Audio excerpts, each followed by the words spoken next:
It's Saturday morning, and this is one of our favorite things on a brisk morning with some sunshine, a cup of coffee. Welcome to the hot tub. If you're thinking about getting a hot tub, there's some things that you need to know. I'm going to tell you what we love and the things that we don't love about our hot tub. So be sure to stick around if you're curious and want to know what we're going to say.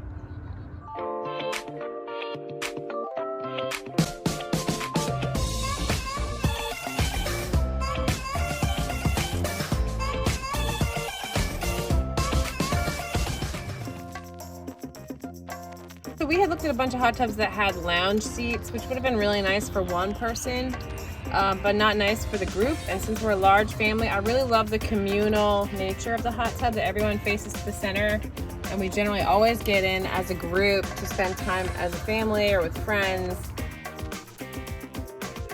I love our view, how you can see the tree line and the stars. We watch the constellations a lot. You know, there were higher end hot tubs that we had considered with more fancy jets, but we settled for like a reputable brand, middle of the range hot tub, and I feel like that was a good decision. We really just tried to get the biggest tub with the most seats we could get in a mid-range that could really be comfortable for our family, and 90% of the time it is mostly our family that's sitting in here.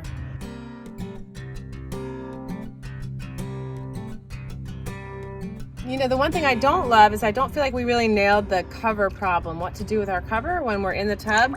So we just lay it against our Yakisugi wall, but that's not ideal. It does keep it clean and it works, and one person can do it themselves, even though it's a massive cover. They had told us we might not be able to lift it with one person because it's such a big tub, but it does work, but it doesn't really go away, and I wish we could use that bench while we were in the tub. So what we do when we have folks over is we'll actually move this cover over there so that folks can sit all along the edges. This is the plan. Everybody can kind of communally sit in the tub and on the edges, like a Roman bath. Yes.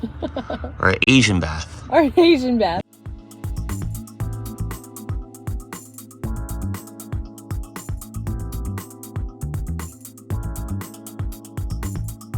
Tell me what you love about the hot tub. Well, if you haven't seen how we built this entire surround, check out this video link above.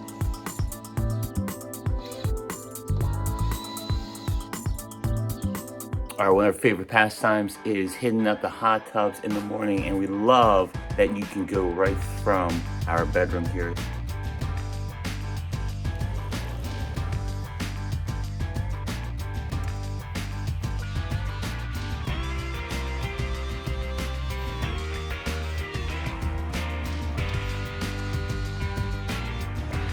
First step feeling. Ooh.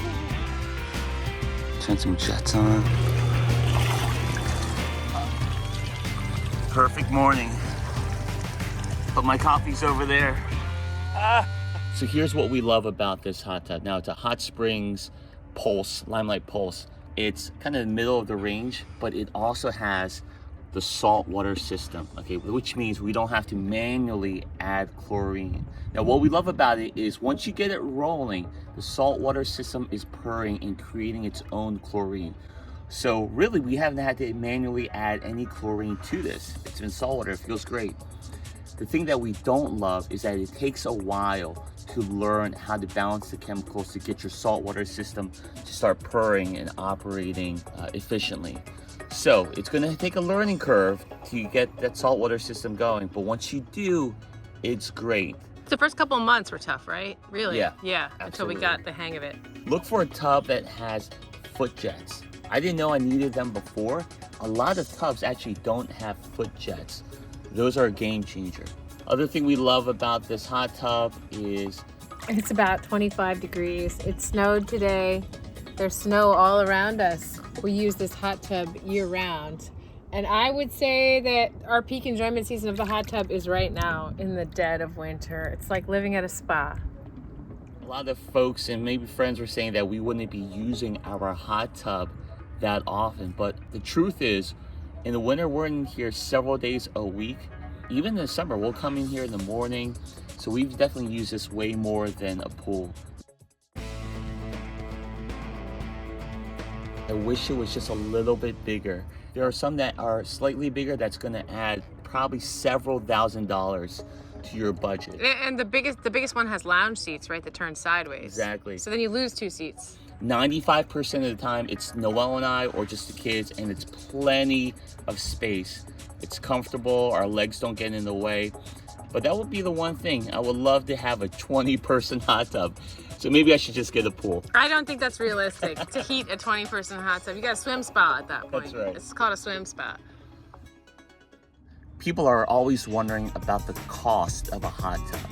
It's going to cost you about $1 a day for electricity. We haven't seen a big jump in our electric bill. For the saltwater systems, you're looking about $200 per year. Each cartridge is about $70. You need to replace that every few months. The chemicals starting off, you're looking at about maybe $30 for a year of chemicals just to balance things. You got to get the dipsticks, which cost maybe $12 for 100 of those. So you're going to get a couple of those a year. Overall, it's not that much money. It's a few $100s a year to operate a hot tub. Thanks for watching, guys. Don't forget to click like and subscribe. And if you want to see how we built this hot tub surround, subscribe to the channel for all of the content.